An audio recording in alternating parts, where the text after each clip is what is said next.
Hello, Bear Nation parents. I'm Michelle Sterling, one of the school counselors at Bartram Trail High School. Thank you for joining me as we discuss the great opportunities that our students have through the Florida Bright Futures Scholarship Program. Florida Bright Futures is a scholarship for students in Florida who remain in Florida to pursue their post-secondary education. It is a merit-based scholarship, which means that our students can be doing some things right now to become eligible. So that's what we're going to discuss in this video tonight. The things that are required to earn Bright Futures. And then for our seniors, at the end of the video, we'll talk about the next step, which means applying for Bright Futures, which can happen right now. So join me as we go through this. First of all, let me get rid of my video here, but I want to talk about the other places that students might go to earn money for college. The first place you want to stop is the federal government. Federal aid, the application known as the FAFSA, is the free application for federal student aid. And all seniors should be completing this FAFSA right now. It opened up on October 1st, the same day that the Bright Futures application opened up. So when your students become seniors, they should be completing a FAFSA. It is mostly need-based, completing the FAFSA. However, the second place you're going to go to look for financial aid to pay for college is institutions. So the college or university of choice might have a financial aid application, or your student might be getting a scholarship for that specific school, whether it's athletic, merit-based, or even a grant. But in order to qualify for that scholarship, a lot of institutions require a FAFSA on file. So we encourage everyone to complete a FAFSA, also to apply for aid at your institution. Thirdly, we want you to look for private scholarships and see Mrs. Mosley's video about how to earn private scholarships and apply for those. And then, of course, what we're here for right now is the state of Florida provides aid. This is unique for students in Florida. And the application is the FFAA, the Florida Financial Aid Application.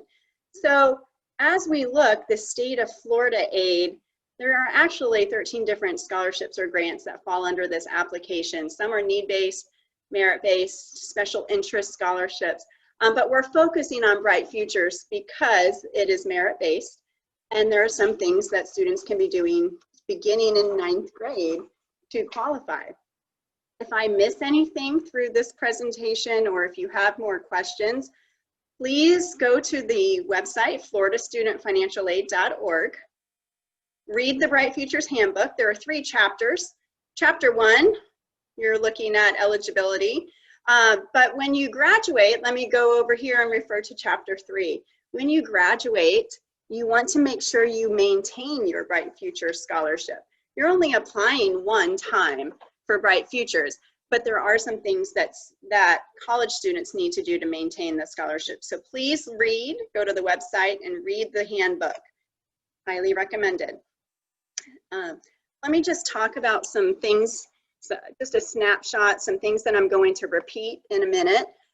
But some things about Bright Futures, because it's merit-based, one thing that they're looking at is GPA. So keep in mind, our students have many different GPAs. The GPA for Bright Futures is not the same as their Bartram Trail GPAs, and we have multiple GPAs at school also. You have an unweighted, you have a weighted, you have a cumulative, you have a semester. So Bright Futures will calculate GPA based off 16 core classes and 2 additional electives if it helps. So remember, you cannot look up a GPA in HACC for Bright Futures because Bright Futures is not tied to Bartram Trail. Bright Futures will still weigh courses, but they'll be weighed differently, where honors, AP, and dual enrollment classes are all equally weighted at half a point per credit earned, not a full point for AP and dual enrollment like we do at Bartram. You also need qualifying test scores. So students can take the SAT or ACT, one or the other will work, and they will super score, meaning if a student takes an SAT and does better in the reading one time and better in the math on the SAT the second time, they will combine those scores for the highest test score. Everything else for Bright Futures must be completed by graduation, but they will accept test scores from the June test administration after graduation. Students must apply for the scholarship before graduation. They will not be eligible if they do not apply. So that is very important. They only apply one time and it renews automatically each year in college if the student maintains eligibility requirements. So let's look at what it takes to earn a Bright Futures scholarship. We're looking at the two top awards, the Florida Academic Scholar Award or the Florida Medallion Scholar. So I'll refer to them as FAS or FMS. There is another scholarship, the Gold Seal Vocational Scholar, but that is a scholarship that is used to fund a career education or certificate program. Students may also use the FAS or FMS for a technical education, so we're aiming for the top awards, and that's what I'm going to talk about and focus on in this presentation.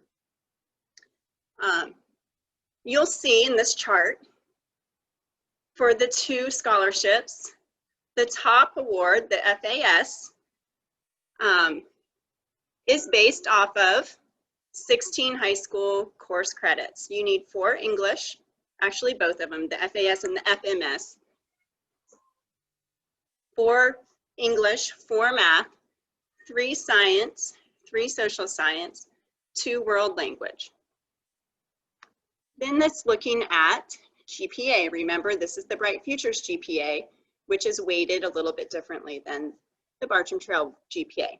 You need for the FAS a 3.5 or for the FMS a 3.0. On ACT for the FAS, you'll need a 29. For the FMS, a 25.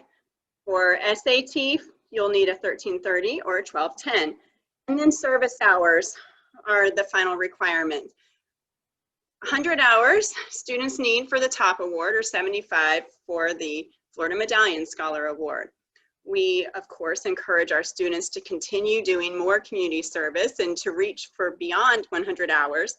But that is the goal, is that all students should be earning 100 hours at least for the top award of Bright Futures. So let's talk about the classes that they're looking at and how they determine a Bright Futures GPA. So this is just a little piece of what a Bright Futures report looks like. The way that Bright Futures, which is through the Department of Education, a student's transcript, is our district does a mass upload of transcripts twice a year. So when this transcript was uploaded to Bright Futures did an evaluation, and they looked at those 16 core classes that are required: the English, the math, the science, social science. Now, just a little FYI, this student has a 3.4 Bright Futures GPA. Let me go back to this. Remember what the top GPA is a 3.5.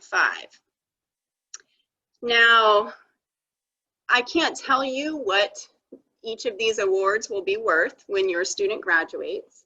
Currently, the top award is 100% tuition, and they actually changed for the Florida Medallion Scholar Award, also paying 100% tuition.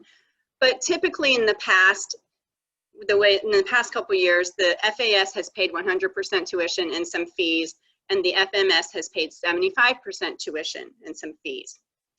So it's worth it if a student has a borderline GPA to try to bump up to that top GPA, the 3.5. If the student here has a 3.4 GPA, I'm looking at how can this student improve, let's say as a junior, improve his or her Bright Futures GPA. And I see one course. The way I know a course is being calculated into Bright Futures is over here on the right hand side. This tells how many points it is worth in the GPA. So for instance, this B, this is an English honors class. Remember, that's weighted a half a point. And this is a half credit. So if it were a full credit, which you have here, it's 3.5 points. A B on a regular GPA scale is worth 3 points. On a weighted, and this weighted, it's 3.5. So I add those together, I get 3.5 points, right? An A is worth 4 points. In an honor scale, an A would be 4.5. If I add 2.25 and 2.25, that gives me 4.5 points. So here we are calculating a GPA on these classes. A D is worth 1 point. This student could retake chemistry, just 1 semester of chemistry to improve the grade and the GPA, or the student could take an additional science class. And then that grade would not be calculated. They would take the highest of all of the grades. So also you notice this student has additional math classes. And so the advanced topics in math, Cs, are not needed in the Bright Futures GPA because this probability and statistics class, even though this was a C also, was an honors course, so it's worth a little more. So the Bright Futures is choosing the top grades in these core classes and using these core classes to calculate the Bright Futures GPA. If the student has a good grade that will help them in an academic elective, they will also use that. An academic elective could be like a 3rd year of a language. Well, this student did not earn grades that would help, so they are not being used. Even though they have a 3rd year of a language, those grades wouldn't help the Bright Futures GPA, so they're not using them. But had the student earned higher grades, they might consider, they would consider those grades in the Bright Futures GPA to help boost the Bright Futures GPA. Now I know this is all interesting.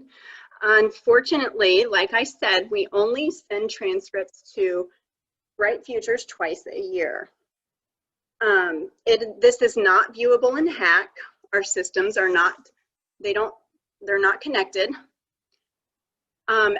We cannot email this confidential information, but we do want your students to have this information. So in order to share it, we do provide these copies to students once a year. That is our goal, our desire to at least put these in the hands of students once a year. Seniors have already been receiving their current copies of their Bright Futures reports. As we've been doing senior credit checks, they have gotten a copy, and we will provide another copy next semester so they can see what their updated Bright Futures report is. Juniors, we're going into classrooms in November. We will provide copies of this for juniors so they can start to plan and really become familiar with their Bright Futures GPA and things they need to do in order to work towards eligibility. Sophomores, you have to wait until spring. Sorry, there's not a whole lot on their Bright Futures report right now, just 1 year of class. So we're not printing, we won't be printing sophomore reports until the spring when they have another semester under their belt, but we will provide these reports through a homeroom in the spring. And freshmen don't have reports yet. They don't have any of this information, but they will get their report in the spring as well. Okay. So what can you be doing right now if you're a 9th grader? Of course, you want to make good grades in all of your classes and establish a good GPA. Please get involved in your school and community. This is how you start to earn service hours. It would be great for 9th graders to get all 100 hours in by 9th grade year. How awesome would that be? There are service opportunities through clubs at school, also in the community. It needs to be a nonprofit organization, and students will submit their service hours to Ms. Richards in the main guidance office, or you can email that on a letterhead signed by the student, the parent, and a representative from the nonprofit organization. As students get to 10th grade, they want to continue, of course, keeping up with their schoolwork, continue seeking out community service opportunities and submitting those service hours. Students have to submit their hours. We don't automatically know that they have done community service. It is their responsibility to turn them in, and then we will put it on their transcript. 10th graders, this is also a time to begin researching colleges. Of course, you want to start researching Florida colleges and find out what it takes to go to those colleges. And I just say that because you also want to be planning for next year's courses. As you're a 10th grader, you want to be thinking about what courses will help you get into college, and also what courses are going to help you to become eligible for Bright Futures. In 11th grade, you want to make sure all your service hours are turned in, of course, keeping up with your GPA, retaking anything, any class or semester of a class where you made a D or an F, submitting your service hours. Even if you're an 11th grader and you have hours back from 9th grade that you never turned in, they're still good. They can still be submitted to Ms. Richards in guidance. And also start asking questions. 11th graders should really be researching colleges and start scheduling meetings with college representatives to plan for courses, ask questions about courses for next year, and Bright Futures if it's a Florida school. What does Bright Futures mean about paying for that college? And then of course, junior year is the year where students should be taking the SAT or ACT. Make sure when your student does take the SAT or ACT that they send their scores to a school in Florida. You will not receive SAT scores or ACT scores unless the students report their scores to a school in Florida. If you want to know how to research colleges, there's a college fair coming up October 12th, the NACAC fair, which is virtual, and they have 3 more opportunities for the virtual NACAC fair, so sign up for that, start researching colleges.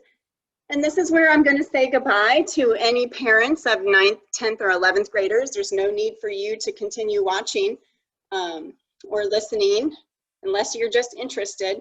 But the next part is really only for seniors. So thank you for joining me.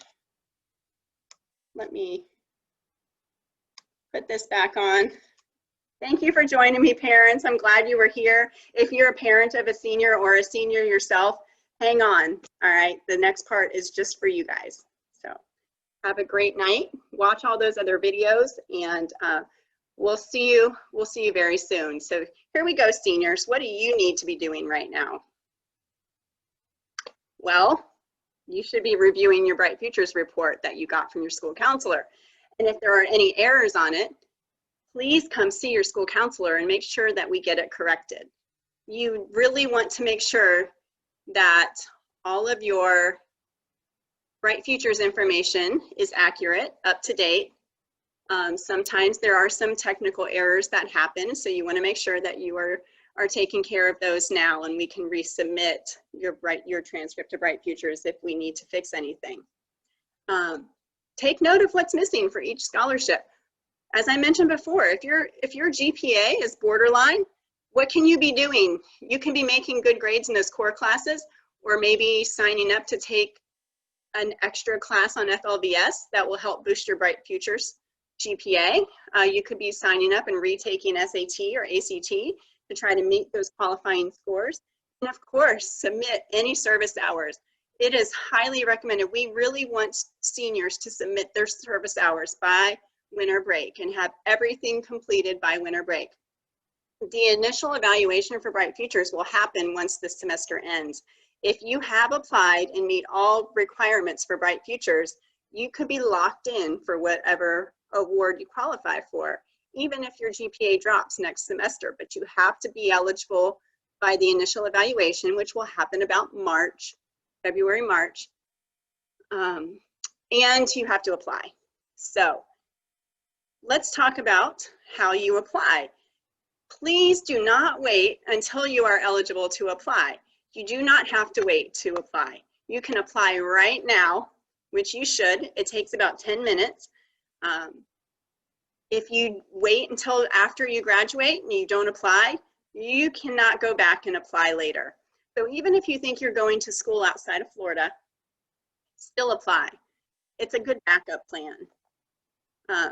When you go to floridastudentfinancialaid.org, you're going to click the State Grants, Scholarships, and Application button here. You're first going to create a student account, enter your information. You do not have a Florida ID, or you do not need to enter the Florida ID. There is a cheat sheet that I posted on Schoology, and you can come to me, Ms. Sterling, and I'll provide it for you if you want a copy of the cheat sheet that answers all the questions.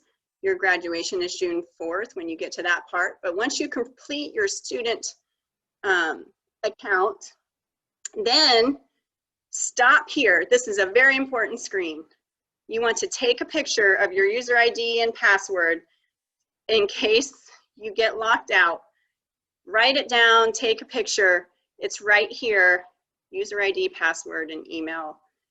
Before you move on, you have not applied yet. You've only created a student account. Then go up here and continue to the application. You click here to complete your Florida financial aid application. Once you complete the application, you're going to hit submit. It's really easy. You can do it. If you have any issues or errors, here's the information for the FloridaStudentFinancialAid.org website, the customer service number you can call, and also your school counselor would be happy to help. So, you got it, seniors? Thank you for joining me. I'm down here in the corner. I'll just put this up. But thank you for joining me. Get out there and apply for Bright Futures. Do it now, but also make sure your FAFSA is done. And have a great night. Bye-bye all.